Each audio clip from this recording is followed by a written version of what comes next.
먼저 오늘 본문 21절을 보면요. 이제 예수님의 행선지가 이제 어딘지를 기록이 되어져 있죠. 자, 예수님 어디로 들어가셨다고요? 네. 예수께서 거기서 나가사 두로와 시돈 지방으로 들어가세요. 그러니까 갈릴리 호수에서 약 5, 60km 정도 떨어진 곳에 있는 두로와 시돈 지방으로 예수님께서 들어가셨어요. 자, 그리고 22절을 보면 가나안 여자 하나가 그 지경에서 나와서 소리질러 이르되 그래요. 그러니까 예수님께서 이 두로와 시돈 지방으로 들어가시면서 우연히 이제 한 여인을 만나게 된 거예요. 네, 여러분. 오늘 본문에선 이 마태복음에선 이 여인을 단순히 이렇게 가나안 여자라고 말씀하고 있지만 이제 같은 사건을 기록하고 있는 이 마가복음을 보게 되면요. 이 여인을 이제 뭐라고 말씀하냐면 마가복음 7장 26절이에요. 그 여자는 헬라인이요. 수로보니게 족속이라 자기 딸에게서 귀신 쫓아내 주시기를 간구하거늘 그래요. 그러니까 오늘 본문에서는 단순히 이렇게 가나안 여자라고 이렇게 기록을 하고 있는데 마가복음에서는 수로보니게 족속이라고 기록을 해요. 자, 여기서 수로는 시리아를 의미해요. 시리아. 그리고 보니게는 페니키아를 의미해요. 페니키아. 그러니까 여자는 시리아에 거주하고 있는 페니키아 사람이었던 거예요. 자, 다시 말하면 이 여자는 유대인이 아니었어요. 그러니까 이 여자는 이방인이었던 거예요. 이방인. 자, 근데 본문을 보면 이 여자에겐 딸이 하나 있었죠. 근데 그 딸이 지금 어떤 상태라고요? 네, 내 딸이 흉악하게 귀신 들렸나이다. 그러니까 이 가나안 여자, 이 이방인 여자의 딸이 지금 아주 심각한 질병을 앓고 있었어요. 그 이제 어떤 질병인지는 오늘 본문을 통해서 우리가 정확히 알 수는 없지만 지금 이 가나안 여자가 예수님께 지금 뭐라고 말씀을 드리고 있냐면 이제 자기 딸이 지금 귀신이 들려서 고통을 받고 있습니다. 라고 얘기를 해요. 자, 그리고 또 뭐라고 얘기를 하냐면 주 다윗의 자손이여 나를 불쌍히 여기소서 내 딸이 흉악하게 귀신 들렸나이다. 그러니까 예수님 앞에 나와서 지금 다윗의 자손이신 주님, 예수님 나를 좀 불쌍히 여겨주세요. 내 딸이 지금 흉악한 귀신에 들려서 지금 괴로워하고 있습니다. 지금 막 울부짖고 있는 거예요. 주님 앞에서. 네, 여러분, 예수님이 어떻게 하세요? 지금 예수님 앞에서 그렇게 울부짖고 있는 이 여자를 향해서 예수님 어떻게 하세요? 23절 보면 예수는 한 말씀도 대답하지 않으셨어요. 그러니까 예수님께서는 그 여자를 향해서 희한하죠? 침묵을 하세요. 아무 말씀도 하지 않으세요, 예수님이.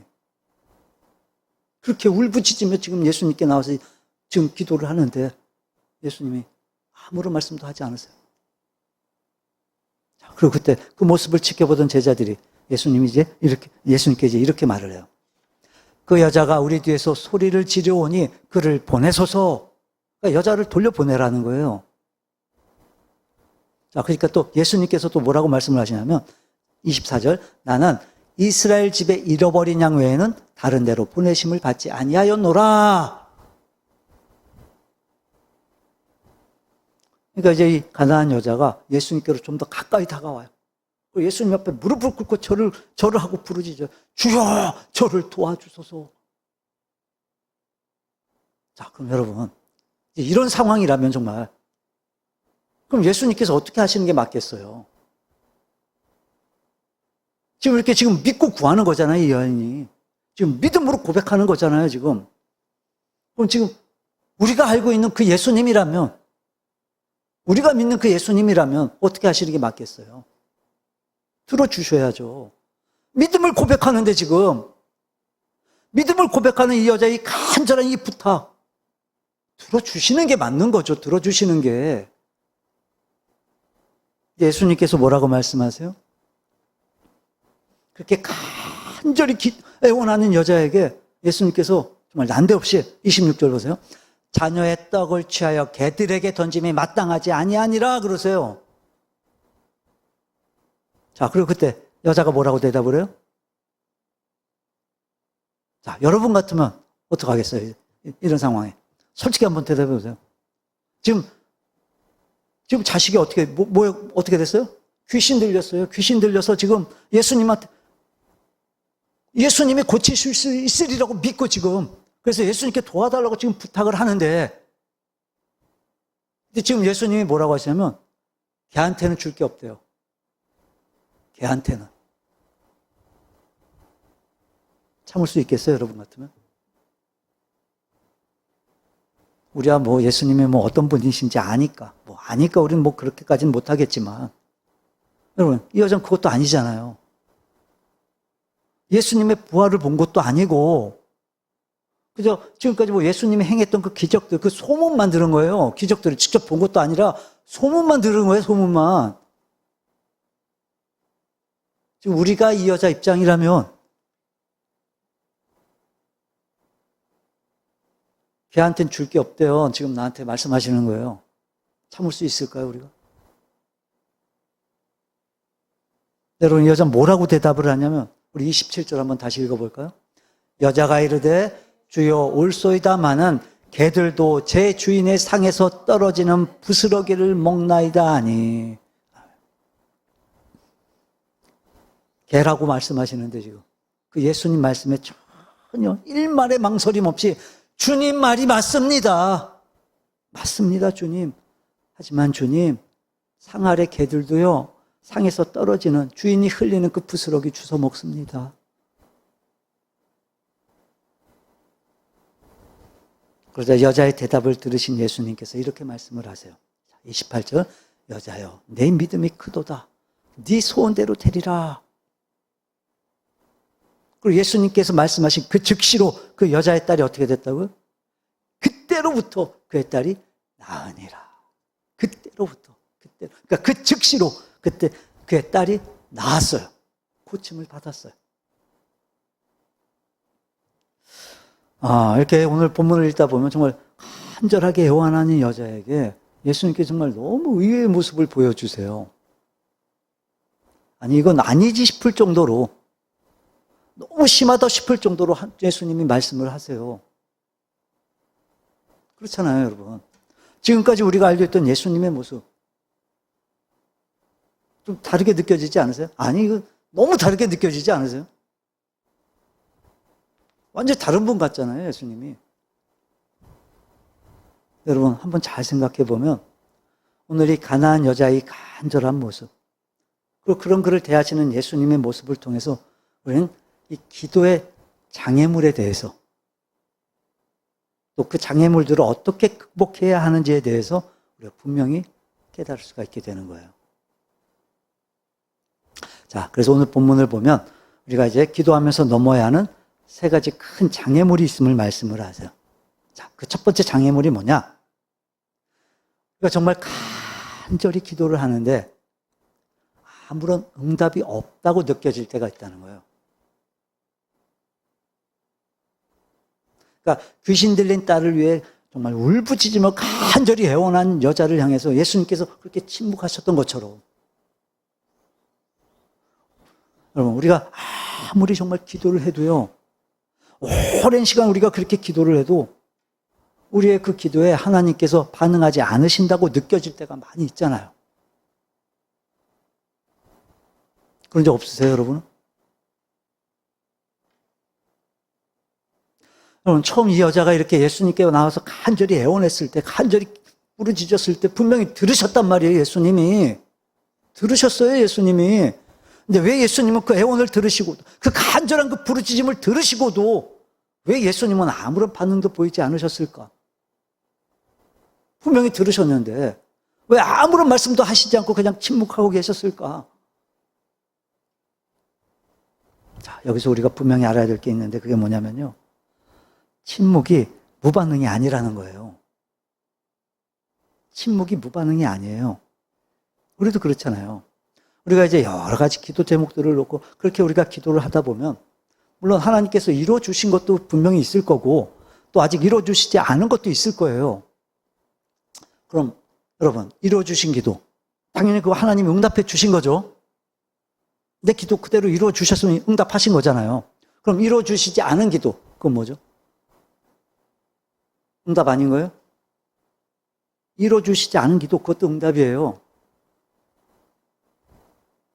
그러니까 기도의 내용들이 내가 구한 대로 그렇게 이루어지지 않았다고 해서 여러분 주님께서 듣지 않으신 게 아니에요. 주님께서 응답하시지 않은 게 아니에요. 다만 아직까지 그렇게 이루어 주시지 않은 건 그게 주님의 뜻이 아니었거나 아니면 아직 주님의 때가 되지 않았기 때문인 거예요. 그럼 그거였어요. 예수님은요, 여자를 향해 침묵으로 이미 반응하신 거예요, 예수님이. 우리도 그렇잖아요. 우리가 이렇게 기도하다 보면 이 하나님의 무반응, 반응이 없으신 하나님 너무 많이 경험하잖아요, 우리. 여러분, 하나님은요, 우리의 기도에 때에 따라 반응하시고 때에 따라 반응하시지 않으시고 그러지 않으세요. 그런 하나님이 아니세요. 우리 시편 한번 찾아볼까요? 34편, 시편 34편 한번 찾아보세요.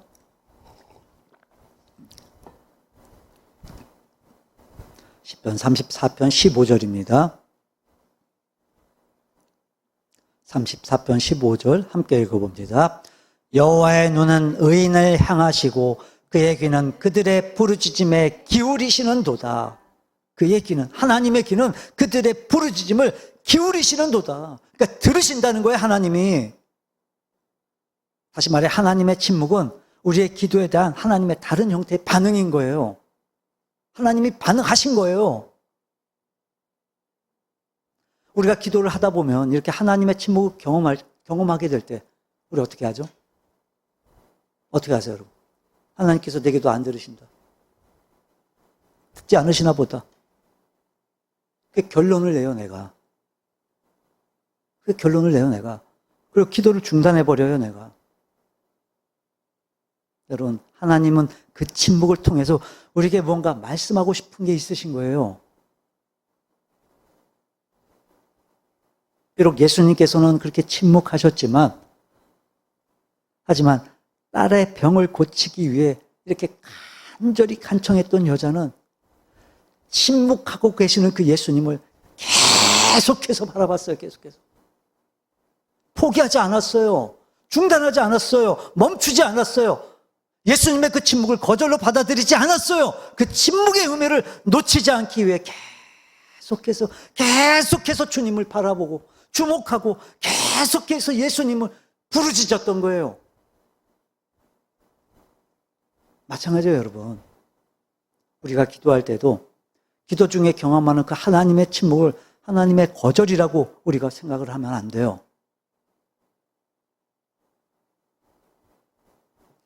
그럼 우리가 어떻게 해야 될까요? 하나님 침묵하시면 우리 어떻게 해야 될까요? 그 침묵을 통해서 하나님께서 내게 주시고자 하시는 메시지가 무엇인지 그걸 찾기 위해서, 그걸 깨닫기 위해서 여러분 다시 기도하는 거예요. 다시 기도하는, 또 기도하는 거예요. 그 침묵을 통해서 하나님께서 내게 어떤 말씀을 하고 계시는 건지 그걸 찾는 거예요. 우리가 찾아야 돼요. 찾아요.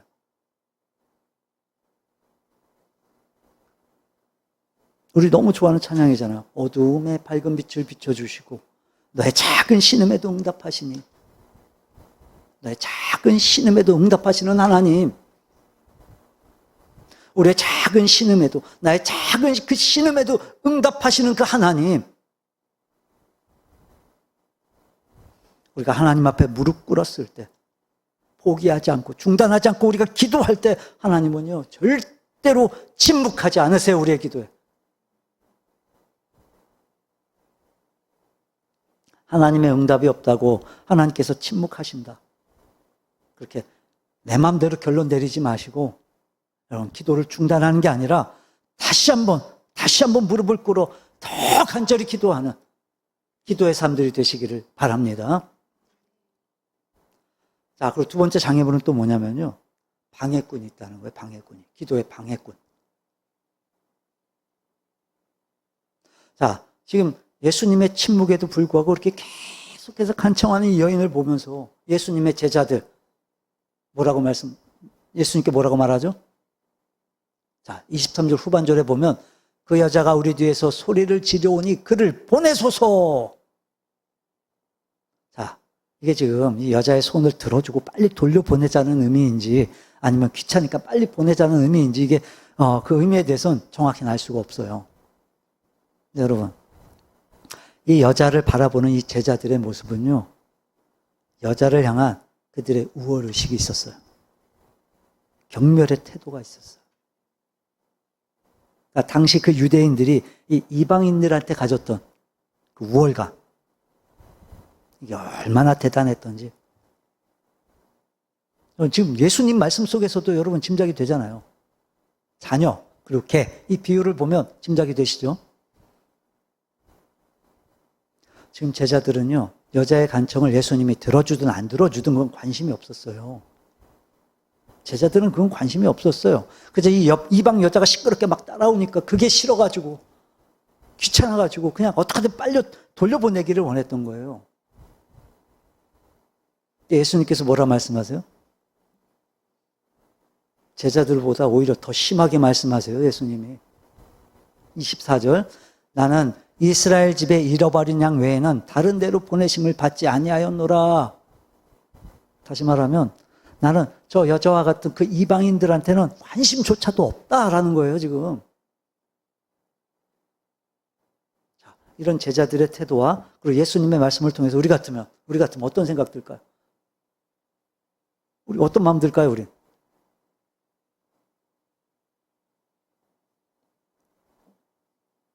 그래, 뭐, 나 같은 이방인한테 내가 무슨 자격이 있다고 예수님 앞에 내가 나아갈 수 있겠어. 이렇게 기도의 방해꾼 중에서도 가장 강력한 방해꾼이 바로 기도자로서의 내 자격에 대한 의심인 거예요. 쉽게 말하면, 나 같은 죄인이 무슨 기도할 자격이 있겠어. 오늘도 또 죄를 졌는데, 어제도 기도했는데, 근데 오늘 또 같은 죄를 졌는데, 나 같은 죄인이 어떻게 하나님 앞에 또 기도를 하겠어. 내 실수하고, 내 죄로, 이렇게 죄로 때가 묻어 있는데, 그런 모습으로 내가 기도하는데, 하나님이 과연 기뻐하실까? 이런 기도 하나님이 받으실까? 내가 믿음으로 살지도 못하는데, 말씀대로 살지도 못하는데 내가 하나님 찾는다고 해서 내가 하나님 앞에 기도한다고 해서 하나님 내 기도 들어주실까? 기뻐하실까? 이게 진실한 기도일까? 하나님이 받으실 기도일까? 이런 의심과 불확실이 기도자로서 하나님 앞에 나아가는 데 발목을 붙잡을 때가 있어요. 여러분, 분명한 건 우린 우리의 자격으로 하나님께 기도하는 게 아니라는 거예요. 하나님께서도요, 우리의 자격을 보시고 우리의 기도를 들으시는 게 아니라는 거예요. 우리는요, 하나님과 우리 사이의 중보자 되시는 그리스도 예수로 인해서 오직 그분의 자격으로 우리가 하나님 앞에 나아갈 수가 있는 거예요. 그래서 사도 바울도요, 에베소서 3장 12절을 보면 우리가 그 안에서 그를 믿음으로 말미암아 담대함과 확신을 가지고 하나님께 나아감을 얻느니라 그래요. 여러분, 기도할 때 그 기도자로서의 내 자격을 의심하게 하는 음성이 내 안에서 들려오게 된다면 그럼 그건요, 분명 우리의 기도를 방해하고자 하는 사탄마귀의 음성인 거예요. 여러분, 내 자격에 대한, 기도자로서 내 자격에 대한 의심의 소리들 속에서 오늘 이 가나안 여자가 오히려 예수님께 더 가까이 나와 막 무릎을 꿇고 더 적극적으로 이렇게 간청했던 것처럼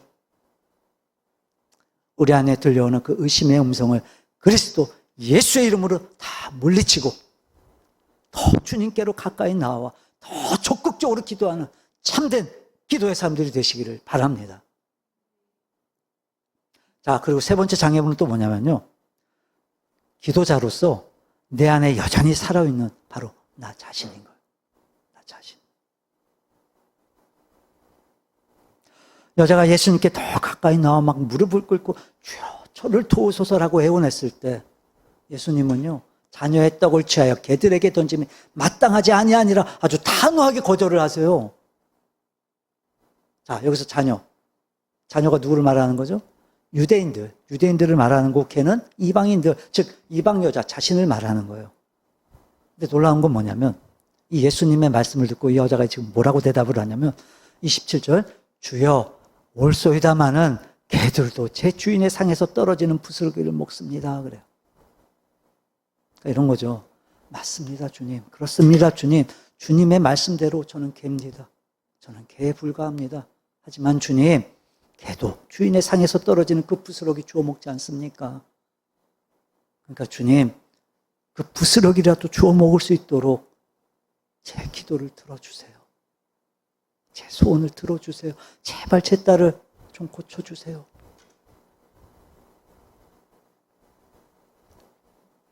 우리 한번 솔직해져 볼까요? 우리 같으면 어떻게 반응했을까? 정말로 이런 상황이면 이렇게까지 무시를 당하는데 지금 사람이 제일 참기 힘든 게 뭐예요? 자존심 건드리는 거잖아요. 자존심. 우리 같으면 어떻게 반응을 했을까? 뭐 전부 다 그렇지는 않겠지만 아마도 대부분의 사람들은 모욕감을 느끼고 자존심을 이거 못 참았을 거야 아마. 뭐 너 아니면 뭐 고칠 사람이 없냐? 어쩌면 그렇게 욕을 하고 떠나는 사람도 있었을 거예요. 그러니까 우리가 기도할 때 찾아오는 이 어려움 중에 하나가 바로 내 안에 내가 여전히 살아있다는 거예요. 그래서 이런 사람들은요, 이제 기도를 통해서 하나님을 설득하려고 해요. 기도를 통해서 내 뜻을 하나님께 이해시키려고 하는 거예요, 막. 그러니까 내 뜻을 이루기 위해서 이 기도라는 수단을 통해 하나님을 막 이용하려고 하는 거예요. 심지어는요, 이 성경 구절까지 인용해 가면서 하나님, 이거 하나님께서 말씀하시는 거 아니에요? 그렇게 하나님을 설득하려고까지 해요. 근데 여러분, 오늘 이 가나안 여자는요, 전혀 그러질 않아요. 오늘 이 가나안 여인은 주님께서 말씀하시는 것이 무엇을 의미하는지 정확히 알고 있었던 거예요. 분명히 정확히 이해하고 있었던 거예요. 그래서 그녀는 자신이 이해하고 있는 걸 겸손히 그냥 받아들였던 거였어요. 그 안에서 주님께서 자신을 위해 하실 수 있는 일들을 기대하고 있는 거예요, 지금. 여러분, 결국 기도를 통해서 주님께서 우리에게 요구하시는 것, 그게 뭐라고요? 뭘 요구하시는 거예요? 오늘 본문을 통해서 알 수 있는 건 결국 기도의 완성은 순종이라는 거예요. 순종.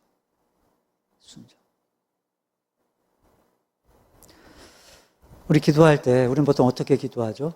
어떤 기도를 하죠, 우리?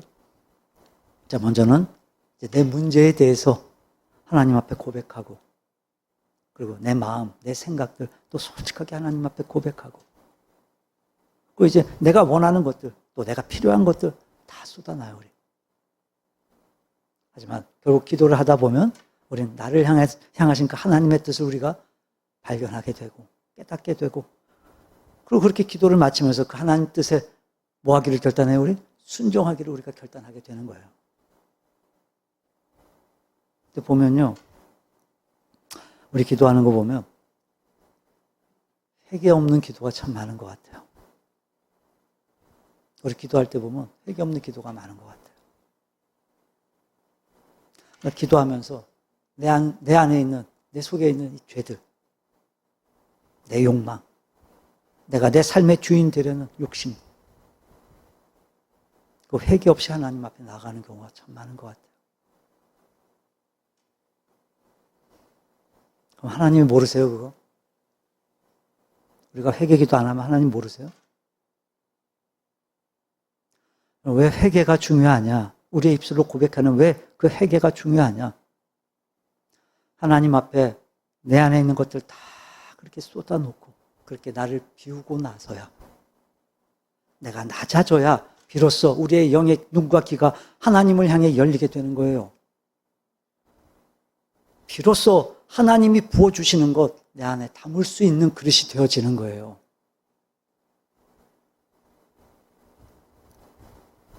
자, 그래서 여자와의 대화를 마치신 예수님께서 이제 이 가나안 여자를 향해서 뭐라고 말씀하세요?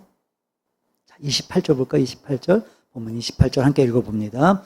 이에 예수께서 대답하여 이르시되 여자여 내 믿음이 크도다 내 소원대로 되리라 하시니 그때로부터 그의 딸이 낳으니라. 아멘. 여자여 내 믿음이 크도다. 내 소원대로 되리라.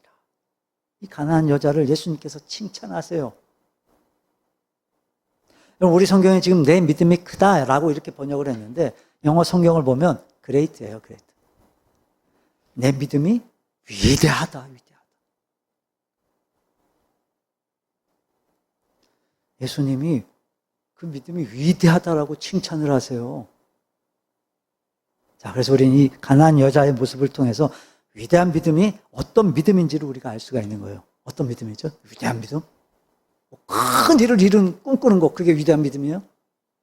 큰 일을 계획하고 막 큰 일을 구하는 거 하나님 앞에, 그게 위대한 믿음인가요?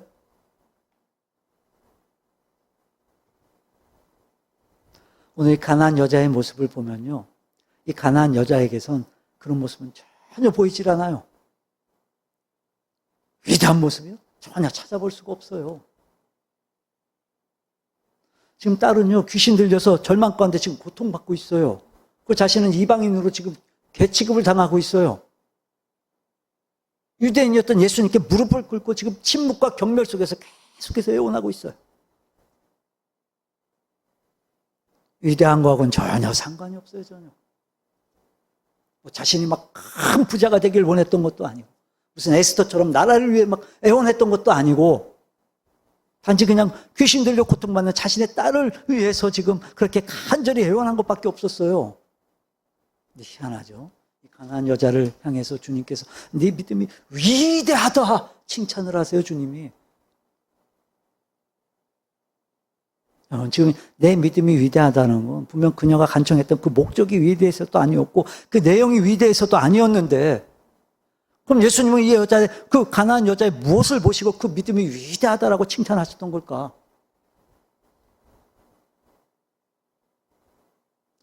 예수님의 그 침묵 속에서도, 그리고 자신의 그 자격에 대한 그 의심 속에서도 자신의 뜻이 아니라 주님의 뜻을 이해하고 받아들이는 그런 순종의 모습으로 그렇게 계속해서 포기하지 않고 주님께 간청했기 때문에, 그래서 주님은 그 믿음이 위대하다고 그렇게 칭찬하셨던 거였어요. 그리고 그 위대한 믿음은요, 곧 위대한 응답을 가져와요. 예수님의 말씀과 동시에 그 즉시로 가난한 여자의 딸이 그 중한 병에서 고침을 받아요. 그럼 우리가 기도하면서 가져야 할 믿음, 바로 이런 믿음이어야 되는 거예요. 하나님의 침묵 속에서도 내 마음대로 판단하지 않고 그 침묵의 메시지를 발견하려는 그 믿음. 기도자로서의 자격에 대한, 내 자신의 자격에 대한 그 의심의 목소리 앞에서도 절망하지 않고 중보자 되신 그리스도 예수의 이름을 끝까지 붙들고 하나님께로 나아가려는 그 믿음. 또 기도를 통해 자신의 뜻을 이루기보단 자기를 버리고 하나님의 뜻을 발견하고 그 하나님의 뜻에 순종하기를 결단하는 그 믿음. 바로 이런 믿음이 위대한 믿음이고, 바로 이런 믿음이 응답을 받는 믿음인 거예요. 말씀을 정리합니다. 우리 역시 기도하면서 오늘 이 가난한 여자가 겪었던 그 기도의 장애물들, 또 하나님의 침묵, 또 자신의 자격에 대한 그 의심, 자신의 뜻을 버려야 하는 그 아픔, 우리 역시도 기도하면서 경험하게 되는 일들인 거예요. 많이 경험들 하셨을 거예요, 이미. 그런 의미에서 여러분, 기도는요 정말 긴 영적인 여행과도 같은 것 같아요. 하나님의 침묵이라는 그 정거장을 지나야 되고, 기도자로서의 자신의 자격에 대한 의심이라는 그 정거장을 또 지나야 되고, 또 자기의 뜻을 버리고 하나님의 뜻에 순종이라는 그 정거장을 지나야만 비로소 우리의 기도는 마지막으로 응답이라는 그 목적지에, 종착지에 도착을 하게 되는 거예요. 그러니까 여러분, 지금까지 우리의 기도 여행이 방향 없이 그렇게 아무데로나 달려가다가 그렇게 목적지에 도착하지 못했었다면, 여러분, 이제 우리의 그 기도의 방향을 바꿔야 돼요. 바꿔야 돼요. 새로운 믿음으로 기도할 때 내 믿음이 크도다, 위대하다, 내 소원대로 되리라. 가나안 여자가 들었던 그런 동일한 음성을 우리 역시도 들을 수 있을 줄 믿습니다. 오늘 주신 이 말씀, 이제 기도할 때마다 여러분 꼭 반드시 기억하시면서 하나님의 침묵 속에서도 여러분 낙심하지 말고 포기하지 말고 그 침묵의 메시지를 발견하려고 계속해서 또 기도하시고, 기도자로서의 자신의 그 자격에 대한 의심의 목소리 앞에서도 여러분 절망하지 말고 중보되신 예수님의 이름을 끝까지 붙들고 그렇게 하나님께로 나아가려고 또 기도하셔서, 그래서 그 기도를 통해 나의 뜻이 아니라 하나님의 뜻을 발견하시고 그 뜻에 순종하기를 결단하는, 그래서 위대한 응답을 얻는 우리 참된 믿음의 사람들, 참된 기도자들이 되시기를 주님의 이름으로 축원합니다.